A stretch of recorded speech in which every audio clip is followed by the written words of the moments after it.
Bienvenue dans cette visite virtuelle de Saint-Cyr-la-Popie.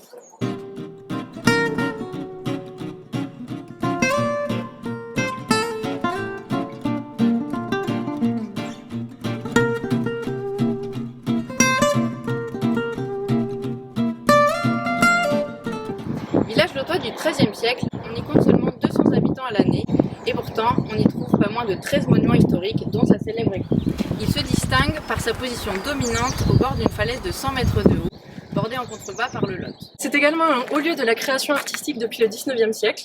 À partir de cette date, de nombreux artistes viennent s'y installer ou en font un sujet de représentation et d'inspiration majeur. C'est ce que nous allons voir tout de suite.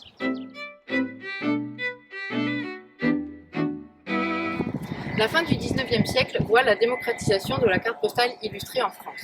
Elle devient un véritable outil de communication et de diffusion pour des populations isolées, comme par exemple celle du Lot. Les sujets représentés sont souvent mis en scène de manière pittoresque pour susciter la curiosité du spectateur. Preuve que Saint-Cyr-la-Popie est un lieu touristique majeur du département, il est représenté très tôt sur les cartes postales.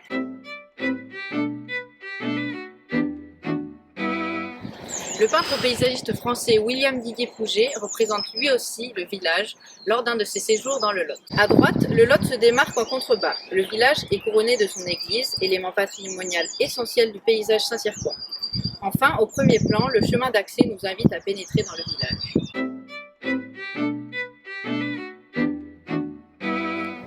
En 1986, une ligne de chemin de fer ouvre entre Cahors et Cap-de-Nac avec un arrêt à Saint-Cyr-la-Popie. À la même période, dans toute la France, les compagnies ferroviaires lancent une campagne publicitaire à large échelle composée d'affiches de grande taille. Ces affiches ont trois objectifs. D'abord, le tourisme ferroviaire. Ensuite, elles sont des supports de diffusion et de valorisation d'un patrimoine local et notamment des paysages.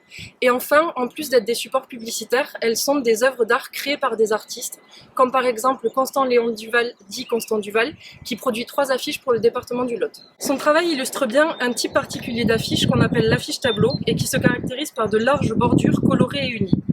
Pour l'affiche de Saint-Cyr-la-Popie, produite en 1914, elle met en valeur le paysage du village entre végétation, roches et proximité de l'eau. Cette vue est l'une des plus utilisées à des fins touristiques et artistiques, comme nous pouvons le voir sur les cartes postales. Pour donner une atmosphère plus attrayante à l'affiche, l'artiste suggère par le choix des teintes colorées, claires et dorées, un paysage de fin de journée. Enfin, le paysage n'est pas seulement naturel, il est marqué par l'intervention de l'homme. Par exemple, le Lot est bordé par des peupliers plantés par les hommes, tandis que l'église et le village dominent la composition, marquant ainsi l'anthropisation de ces espaces. Katia Weyer est une artiste russe qui s'est installée dans le Lot, à Ojol. Elle s'intéresse particulièrement aux sentiments du paysage, aux émotions qu'elle ressent à un moment et à un endroit donné. On remarque quelques similitudes avec les travaux d'Henri Martin, notamment en ce qui concerne le choix des points de vue. Elle s'intéresse aussi également à l'architecture, notamment dans son œuvre Saint-Cyr-la-Popie. Il est maintenant temps de rentrer dans le village. Suivez-nous.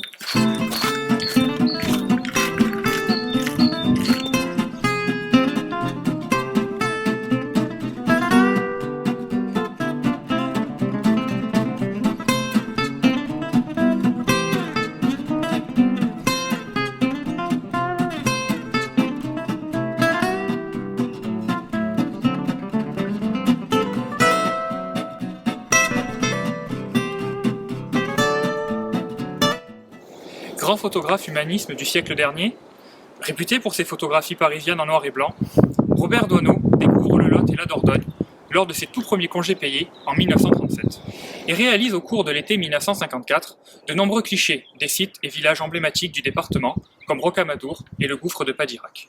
Mais c'est ici aussi, à Saint-Cyr-la-Popie, qu'il immortalisera de ce chant en contrebas la belle et majestueuse église de Saint-Cyr-la-Popie. Premier plan, on y retrouve une paysanne cultivant sa terre à l'aide de bœufs. Le travail de la terre et cette vie humaine restera pour Robert Doisneau l'essentiel de son travail photographique.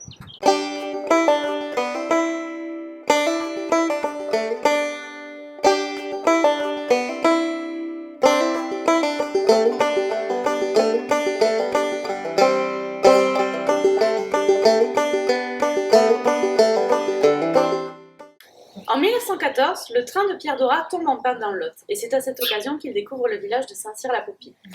En 1930, il achète une des plus anciennes maisons du village, qui date du XIIIe siècle, avec sa femme, l'américaine Louise Blair. Lieu de création pour Pierre Dorat de 1930 à 1976, cet ancien hospice a toujours un lien avec l'art puisqu'elle est, depuis 2005, une résidence d'artistes qui accueille chaque année l'art contemporain dans le Lot. Deux périodes y marquent son séjour et la représentation qu'il fait du village. La première période s'étend jusqu'en 1939 lorsqu'il part aux États-Unis. Au contact du village, il revient à des représentations plus réalistes des bâtiments de Saint-Cyr et principalement l'église. Au premier plan de ce tableau, deux maisons qui encadrent le chemin menant à l'église, représentant en contre-plongée. Le village, avec l'utilisation de couleurs majoritairement chaudes qui témoignent de sa pierre caractéristique, présente un aspect chaleureux. Grâce à la contre-plongée et aux lignes de force, l'église domine le reste de la composition et apparaît majestueuse, immuable. La seconde période s'étend de 1947 jusqu'à sa mort en 1976. Il revient ponctuellement à Saint-Cyr-la-Popie l'été, et durant cette période, il continue de peindre l'église, mais ses représentations sont beaucoup moins réalistes. La perspective n'est par exemple pas respectée.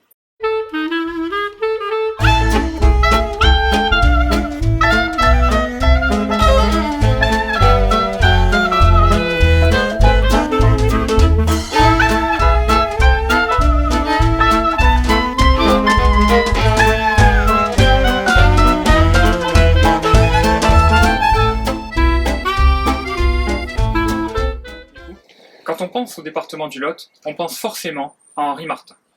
Peintre toulousain, il tombe éperdument amoureux du département du Lot, qu'il immortalise à de nombreuses reprises, et réalise des tableaux en y apportant une touche bien singulière qui se caractérise par des points et virgules colorés. S'il prend bagage dans le Lot à la Bastide-du-Vair en achetant une maison en 1900, c'est à Saint-Cyr-la-Popie en 1910 qu'il décide d'y passer la quasi-totalité de ses printemps. Cette œuvre intitulée Saint-Cyr-la-Popie présente un plan du village bien plus resserré. On distingue ainsi au premier plan cette architecture médiévale, comme les fenêtres à meneaux ou les murs à colombages qui font la renommée du village de Saint-Cyr-la-Popie. Par son œuvre, le paysage urbain prend le pas sur le naturel sans jamais pour autant représenter l'homme dans sa peinture. Dans cette œuvre intitulée Les falaises de Saint-Cyr-la-Popie, Henri Martin présente une vue bien générale du village. Centré sur son église, qui demeure être le point culminant de tous ses tableaux, on y découvre tout autour la représentation d'un paysage naturel et urbain. C'est un véritable travail minutieux qu'exerce le peintre, puisqu'il retranscrit un paysage finement observé. Ces tableaux, grâce à la notoriété du peintre, participent à la renommée de ce lieu et à la valorisation de son patrimoine.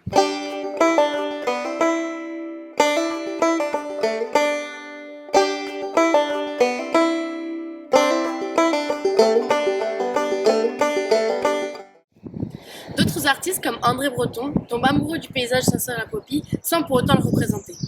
André Breton est un des fondateurs du surréalisme, notamment grâce à son écrit « Le manifeste du surréalisme », où il pose les bases de ce mouvement. Ce courant artistique et littéraire débute au début du XXe siècle. Il vise à libérer la création de toute contrainte ou logique en utilisant l'irréel et l'irrationnel, ainsi que l'absurde. André Breton découvre le village de Saint-Cyr-la-Popie lors des Journées mondiales organisées par la ville de Cahors afin de soutenir le mouvement citoyen du monde. Ce mouvement mondialiste prône en faveur de l'égalité des droits des hommes pour tous et adhère à une citoyenneté universelle. C'est dans ce contexte-là que sont créées les bandes kilométriques qui relient Cahors à Saint-Cyr-la-Popie. Elles s'insèrent parfaitement dans le paysage, mais s'émancipent également de par leur couleur et leur dimension patrimoniale. André Breton achète cette maison à Saint-Cyr-la-Popie durant l'été 1950. Elle a été précédemment habitée par Henri Martin. Il profite de cette demeure secondaire pour inviter des amis comme le photographe Reymann ou alors le peintre surréaliste Max Ernst.